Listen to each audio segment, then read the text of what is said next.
All right, guys, so we are going to do slides 5, 6, 7, and 8 today.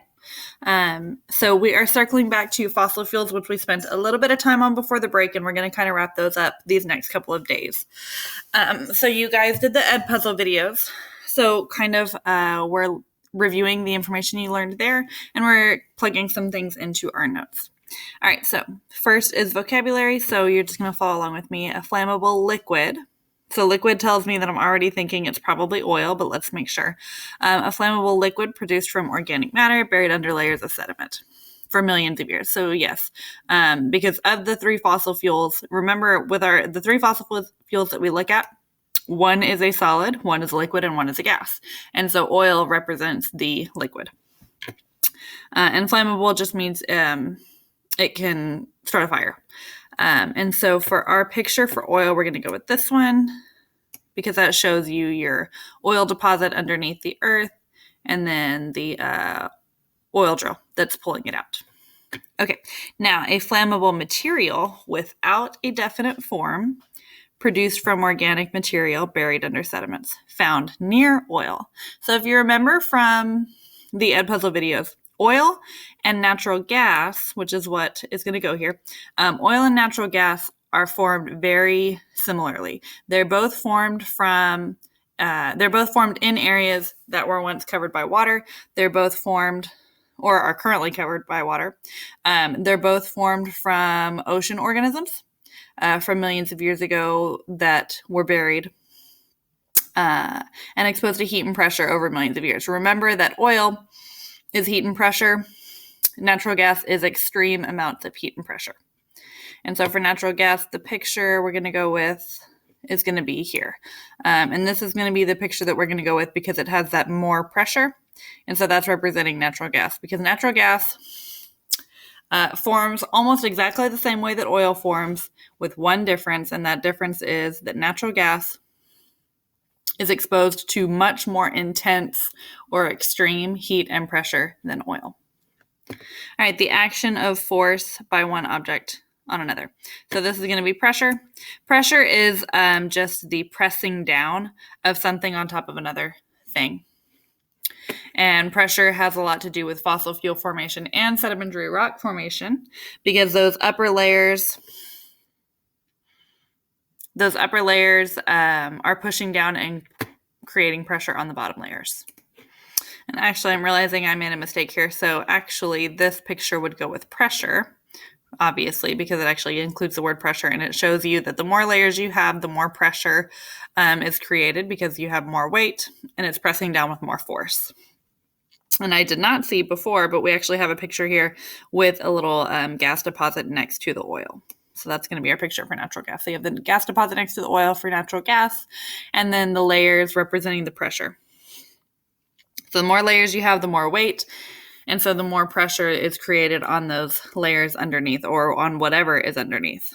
Okay, now this is a rock made of layers of compressed organic and inorganic. So it is a rock, not a fossil fuel. And they're not saying that it's flammable or anything, but it is made of layers of organic and inorganic sediments, meaning living or once living things and things that were never alive, which would be the inorganic. So this is going to be a sedimentary rock. So we're kind of reviewing with this word. And so a sedimentary rock is just made of layers of sediment. And so the picture for that is going to be this one.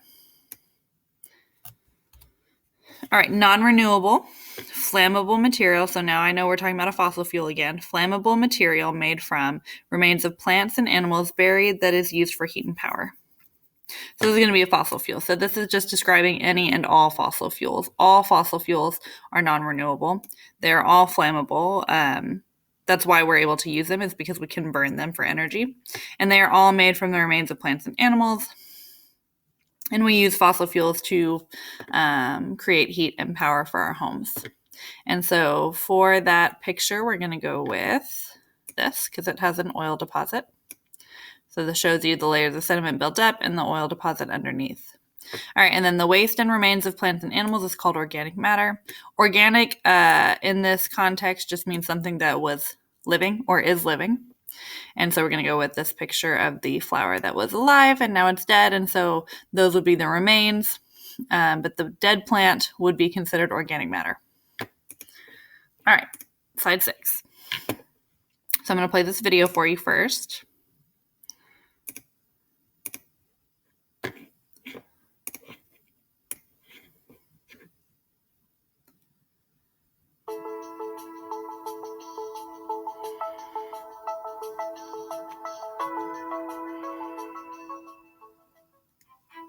Every day, we use energy to power our homes, cars, and more.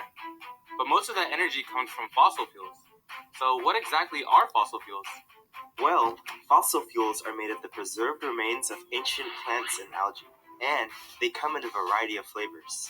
To explore how the 3 main types of fossil fuels formed, we need to go back in time, 300 million years ago, before dinosaurs roamed the Earth, when the planet was very different and it had a more tropical and humid climate. Over time, dead plant material that once captured energy from the sun was deposited in swamps and then turned into peat, a dark brown soil-like material. The peat was slowly buried as more and more material was deposited over it, and over millions of years it was transformed into coal by high heat and pressure. In a similar process, but slightly different environment, oil and natural gas were formed. In this case, the remains of microscopic algae sank to the bottom of the seas and then were buried over time, transformed by heat and pressure into liquid petroleum or oil and natural gas. All fossil fuels contain hydrocarbons, carbon and hydrogen bonded together. When hydrocarbons are burned through a chemical reaction, they produce a lot of energy that power our cars, homes, and cities. Most energy in the United States is produced by coal, petroleum, and natural gas for things like electricity, transportation, and heating. But you might also be surprised to know that petroleum is also turned into a lot of our household items, such as plastic bags and bottles, footballs, clothes, cell phones and laptops, and in many cases, soap, shampoo, and toothpaste. It seems like fossil fuels are really important to us. So what's the problem? Well, as you've probably heard, fossil fuels aren't that environmentally friendly. For one thing, when we extract the fuel from the ground by pumping or mining it, that can destroy the land, water, and air around us. When fossil fuels are burned, they produce carbon dioxide, or CO2, a greenhouse gas that occurs naturally in the atmosphere. This CO2 traps heat from the sun near the surface of the Earth. This greenhouse effect is necessary for keeping the Earth warm and cozy. But burning fossil fuels increases the carbon dioxide in the atmosphere to levels that make the Earth too warm. Over the last few decades, we've only increased our use of fossil fuels. Plus, any CO2 we add to the atmosphere stays there for about 100 years. So the problem and the warming is only getting worse. And our atmosphere isn't the only thing affected by burning fossil fuels. About 1/4 of CO2 emission is actually absorbed by the ocean. This ocean acidification can harm life in the sea. And here's another problem with fossil fuels that has nothing to do with our environment, but rather to our future energy needs. Fossil fuels are non-renewable resources, which means it takes them longer to form than for us to extract them from the earth to turn into plastics, fuel, and toothpaste. There's a bright spot in the middle of all this fossil fuel dependency. Many people are incorporating more sustainable energy into powering their homes and cars. Or more importantly, they're changing their habits to be more energy efficient. What types of solutions can you think of to reduce fossil fuel use? Become empowered to power the world, cleanly and sustainably. Okay, so when you're going to look at the different diagrams they showed you as far as how coal is formed. Okay, so this is going to show us the formation of coal, so I'm going to drag that over. That's the title of kind of our flow chart. All right, now here we're going to put our descriptions of what's happening, and then here we'll put the pictures, and she's already done 2 for you.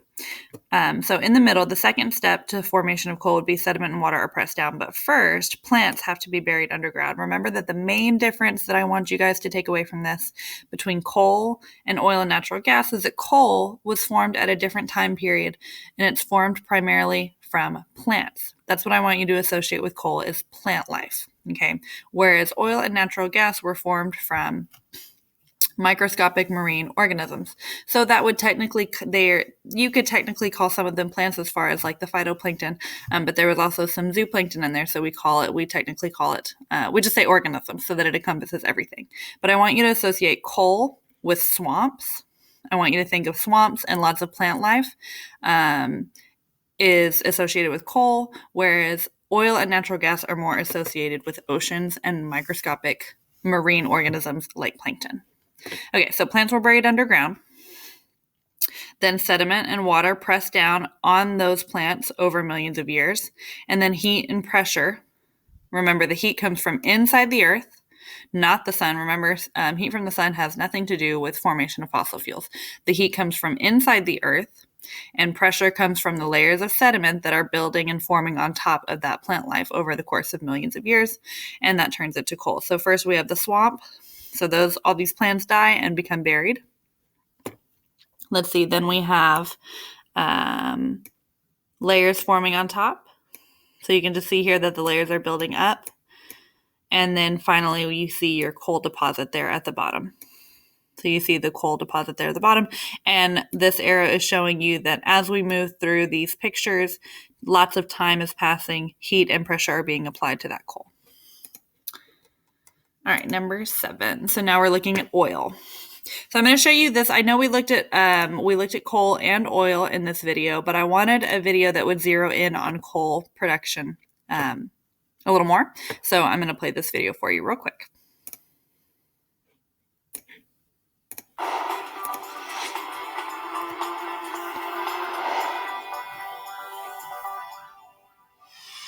What drives our cars, buses, and planes?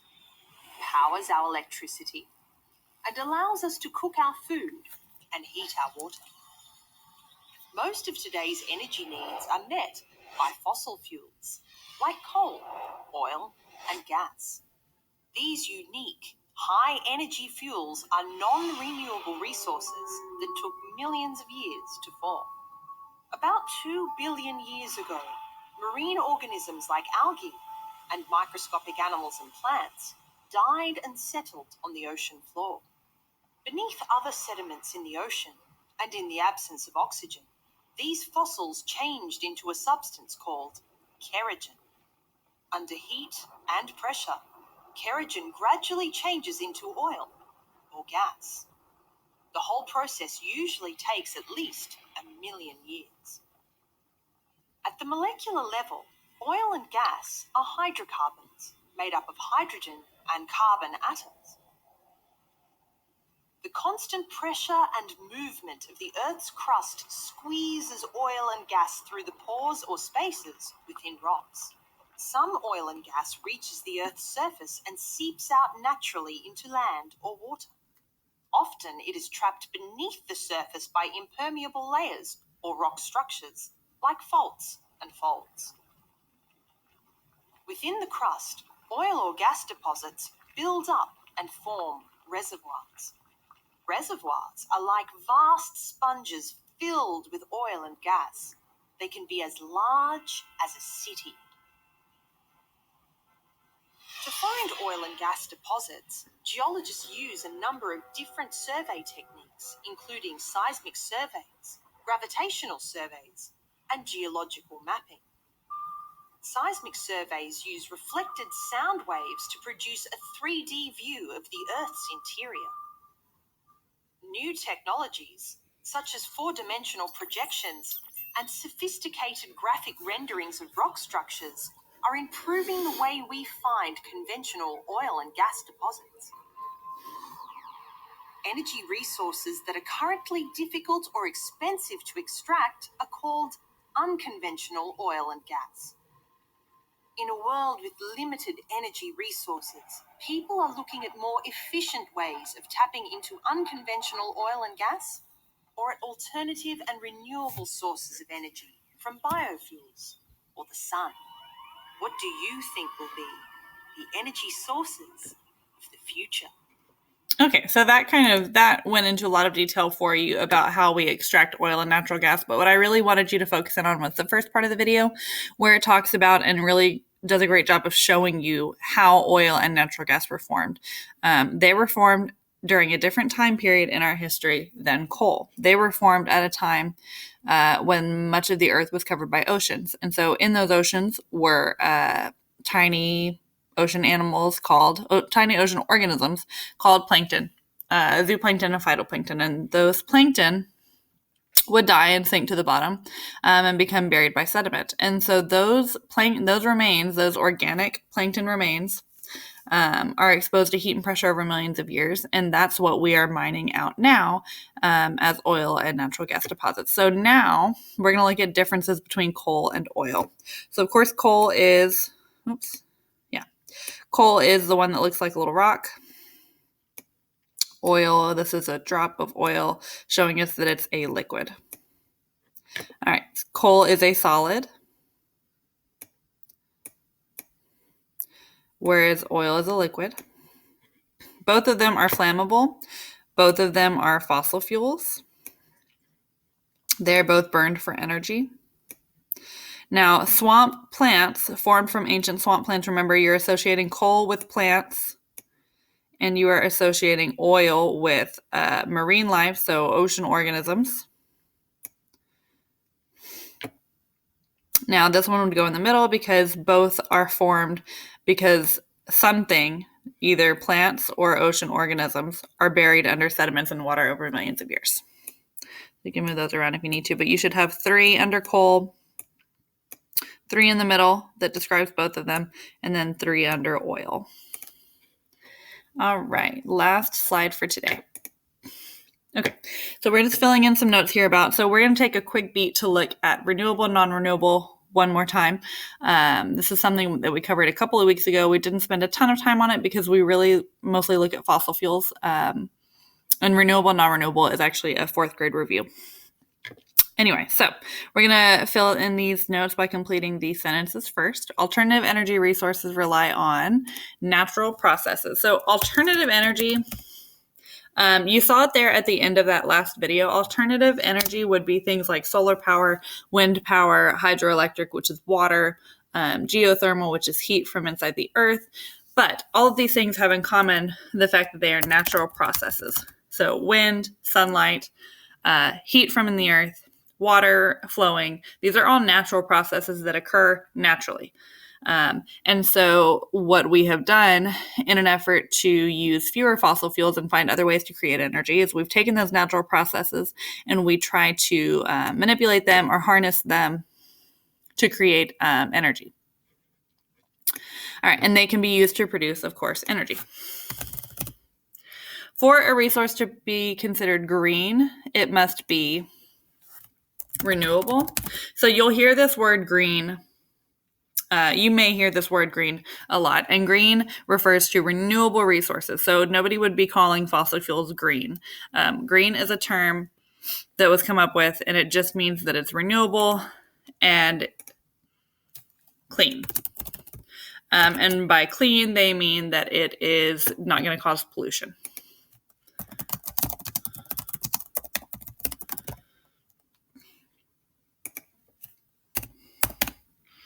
I'm going to make these bigger for you guys. Just a second. All right, so those are a little bigger for you now. So clean means it does not cause pollution. Renewable means it can be replaced. Oh, where's my typing? There we go. Can be replaced within human lifetime. All right, so again, renewable would be something that we have, something that can be replaced.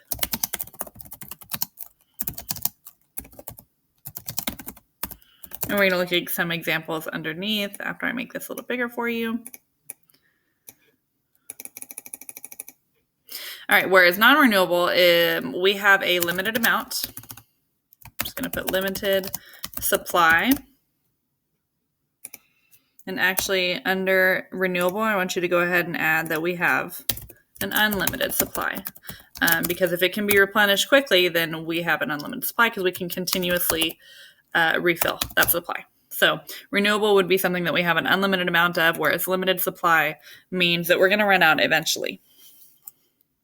And it is limited because it's difficult to replace. It's limited because it takes so long to form. Because remember, fossil fuels, which are non-renewable forms of energy, coal, oil, and natural gas, they all take millions of years to form, right? That's what we were just talking about in the previous slides, is that they are made from things that lived millions and millions and millions, as in hundreds of millions of years ago, even before the dinosaurs. And they took that long to form. And so if they take 300 million years to form, then we're going to have a really hard time replacing those, right? It's not like we can just create them because we don't have the time.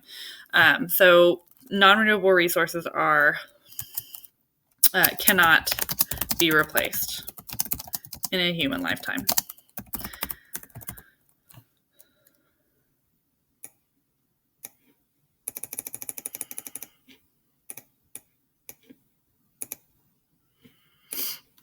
All right, in our example, so renewable resources would be things like wind, plants, even trees. So a lot of my students tend to think that trees might not be renewable because you think that like a tree takes a long time to grow. But remember, you're just thinking in a human lifetime. So a tree actually can grow easily within a human lifetime. So all plants are considered renewable. Same with animals. Even though it might take a little while to have more animals be reproduced, it can happen within a human lifetime, so we consider that renewable. Coal is going to be non-renewable. Natural gas would be non-renewable, and oil, of course.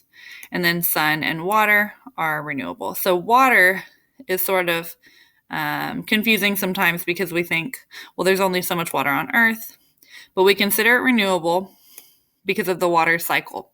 And we're going to learn about the water cycle in a couple of weeks, but you also learned about that in 4th grade. And so the idea is because the water cycle is continuously renewing and recycling water, it can be considered a renewable resource.